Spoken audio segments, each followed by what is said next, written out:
What are some of the common obstacles that product managers face when it comes to organizational buy-in, and how can these obstacles be overcome?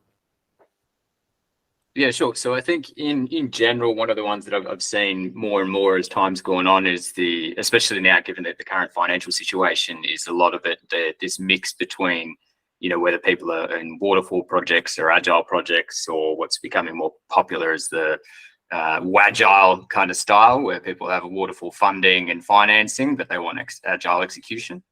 And I think a lot of that, obviously it has its place within the world, but it can create a lot of challenges in terms of having a fixed budget, fixed scope, and then getting into agile sprints where people do expect things to be able to change on the fly. So I think a lot of that can cause friction, because you might have a release date that is set to a waterfall kind of timeline of saying everything has to be ready to go by this date, and throughout agile you sort of execution, you find some of those things, it mightn't be as realistic, or it mightn't make sense. You're trying to fix the scope or adjust the scope as much as possible to suit needs, but then if somebody asks for something that's a bit more complicated, you start to then have to step back out of the agile world of saying, all right, well, how much is this going to impact our overall timelines? So this is probably one of the big ones. I've definitely been in organizations where they work that way. I haven't heard a wagile before. I like it. But yeah, it's definitely, we want to be agile and we think agile, but the projects are definitely managed waterfall.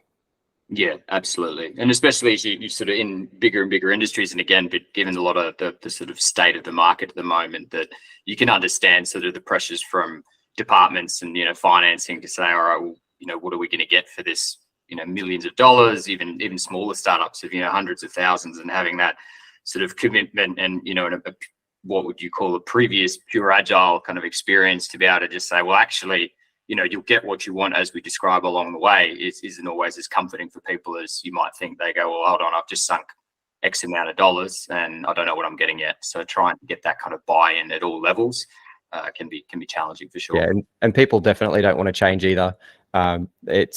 Change is difficult in anything we sort of talk about, whether it's changing existing software that we're working on or larger changes to product that we're developing. Yeah, absolutely. That the sort of total fear of change, where people have said, well, actually, hold on, this is how we've always done things. That's always one of the biggest hurdles you have to overcome, is that people say, I've done this for 20 years. You're coming in as sometimes some new fancy project team is saying, hey, everything's going to change. And sometimes some things it might seem like for the worse for an end user, because you say, well, look, the way you were doing it was previously not secure. I've worked in projects where, and especially with some of the larger profile security breaches, and you look at the sort of process and say, well, actually, look, how this was being handled is probably not the best way, and does increase our risk profile. And so some of those conversations become a bit easier, because you've got the data behind it to say, well, look, we know this is a risk for these reasons, and especially something like the recent breaches where everyone understands the sensitivity of customer data. And so having that in your back pocket to say, look, these are reasons for it. And then sort of putting that out to say, all right, how does that impact our total costs and budgets and whatnot?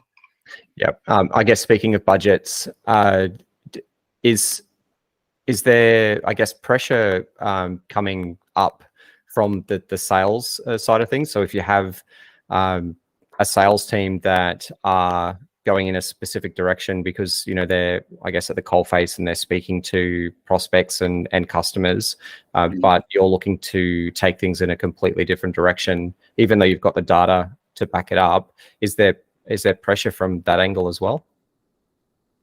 Yeah, absolutely. I think, again, based on project to project, sometimes then this is where the sort of waterfall versus agile can, sometimes be, there's pros and cons obviously to each, but sometimes having a waterfall of saying, look, this is the cost that's going in and we know we're going to get these outcomes and it's very locked in and structured, then a lot of conversations are up front, whereas more in some of your freer flowing workflows where you need to have a lot more data behind you along the way to say, look, we want to make this change and, we think it's going to impact in this sort of way. And somebody, again, rightly so, goes, hold on, that's impacting my ability to sell. So what are we getting out of this? And you've got to have those numbers ready to kind of get that buy-in from them to say, Yep. we know it's going to impact, and while you might look like you're losing X, Y, and Z, but we think you're going to gain A, B, and C, and sort of have those conversations up front.